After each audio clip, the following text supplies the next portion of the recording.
رب العالمين الذي أنعمنا بنعمة القرآن الكريم، والصلاة والسلام على سيد الأنبياء والمرسلين الذي بعث رحمة للعالمين وعلى آله وأصحابه أجمعين।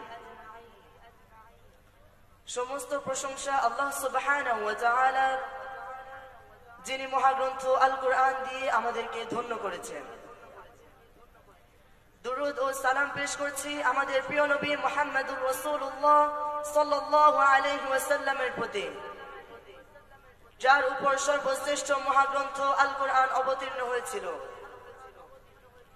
সেই সাথে উচ্চ মর্যাদা ও উত্তম জাযা কামনা করছি তাদের প্রতি, যারা ইসলাম ও কোরআনের জন্য নিজেদের জীবন উৎসর্গ করেছেন। তানযীমুল উম্মাহ ফাউন্ডেশনের উদ্যোগে আয়োজিত 12তম হিফজুল কোরআন অ্যাওয়ার্ড ও কোরআন উৎসব 2024-এর মুহতারাম সভাপতি, মান্যবর প্রধান অতিথি, সম্মানিত বিশেষ অতিথিবৃন্দ, তানযীমুল উম্মাহ ফাউন্ডেশনের সম্মানিত প্রতিষ্ঠাতা সদস্যবৃন্দ, সুধী মণ্ডলী, সাংবাদিকবৃন্দ, শিক্ষক মণ্ডলী, অভিভাবকবৃন্দ, তানযীমুল উম্মাহ পরিবারের সদস্যবৃন্দ ও একান্ত প্রিয় অগ্রজ অনুশিক্ষার্থী বন্ধুরা, আসসালামু আলাইকুম ওয়া রাহমাতুল্লাহি ওয়া বারাকাতুহু। আলহামদুলিল্লাহ, আল্লাহ রাব্বুল আলামিনের অশেষ মেহেরবানিতে আমরা কোরআন হিফজ করতে সক্ষম হয়েছি।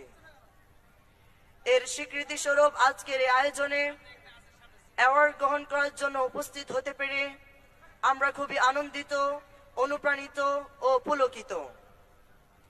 এই মুহূর্তে অনুষ্ঠানে উপস্থিত হয়ে আমাদেরকে উৎসাহিত করার জন্য অ্যাওয়ার্ড প্রাপ্তদের পক্ষ থেকে সবাইকে জানাচ্ছি হৃদয়ের অন্তঃস্থল থেকে মোবারকবাদ। প্রথমে তানযীমুল উম্মাহ ফাউন্ডেশনকে ধন্যবাদ জানাচ্ছি।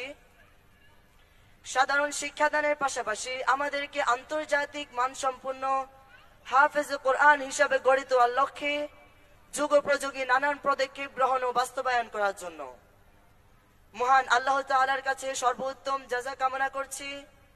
আমাদের সম্মানিত শিক্ষক মণ্ডলীর জন্য, যারা সবক গ্রহণের দিন থেকে আজকের এই সম্মাননা পাওয়া পর্যন্ত আমাদেরকে তৈরি করতে অক্লান্ত মেহনত করেছেন এবং অবিরাম সাধনা অব্যাহত রেখেছেন।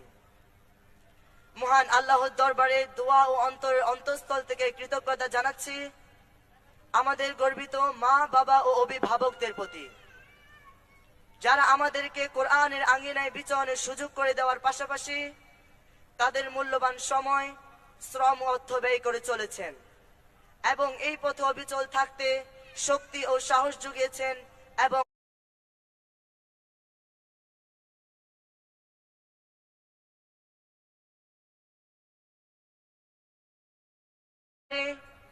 তার শিখানো ভাষায় সবসময় দোয়া করব, রব্বিরহামহুমা কামা রাব্বায়ানি সগীরা। হে মহান প্রতিপালক, আপনি আমাদের পিতা মাতার প্রতি সেভাবে দয়া করুন যেভাবে ছোটবেলায় তারা আমাদেরকে লালন পালন করেছেন। আপনারাও আমাদের জন্য দোয়া করবেন, আল্লাহ যেন আমাদেরকে আপনাদের চক্ষু শীতলকারী সন্তান ও মুত্তাকিদের ইমাম হিসাবে কবুল করেন। প্রিয় হুফাজে কেরাম, আল্লাহ রাব্বুল আলামিন আল কোরআনুল কারীমকে মানব জাতির পথ নির্দেশনা হিসাবে নাজিল করেছেন। এতে মানব জীবনের সকল সমস্যা সমাধান রয়েছে।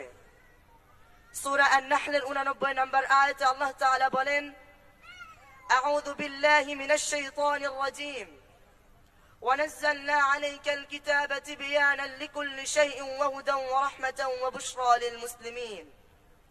আর আমি এই কিতাব আপনার প্রতি নাজিল করেছি, যার মধ্যে সব বিষয় বিস্তারিত বর্ণনা রয়েছে এবং যা সঠিক পথ নির্দেশনা। রহমত ও সুসংবাদ বহন করি তাদের জন্য যারা আনুগত্যের শীর্ণত করে দিয়েছে। তাই আল কোরআন শুধু তেলাওয়াত ও হিফজের মধ্যে সীমাবদ্ধ রাখলে যথেষ্ট হবে না। আমাদেরকে অবশ্যই কোরআনের জ্ঞান অর্জন করতে হবে, কোরআন বুঝতে হবে, কোরআনের আলোকে জীবন পরিচালনা করতে হবে এবং কোরআনের গবেষক হয়ে আধুনিক জাহিলিয়াতের চ্যালেঞ্জ মোকাবেলায় ইসলামের শ্রেষ্ঠত্ব প্রমাণ করার যোগ্যতা অর্জন করতে হবে। আল্লাহুম্মা ফাক্কিহনা ফিদ্দীন ওয়া আল্লিমনা আত-তা'ওয়ীল।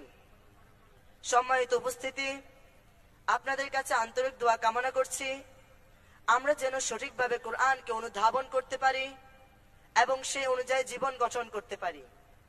সবশেষে মহান আল্লাহর নিকট প্রার্থনা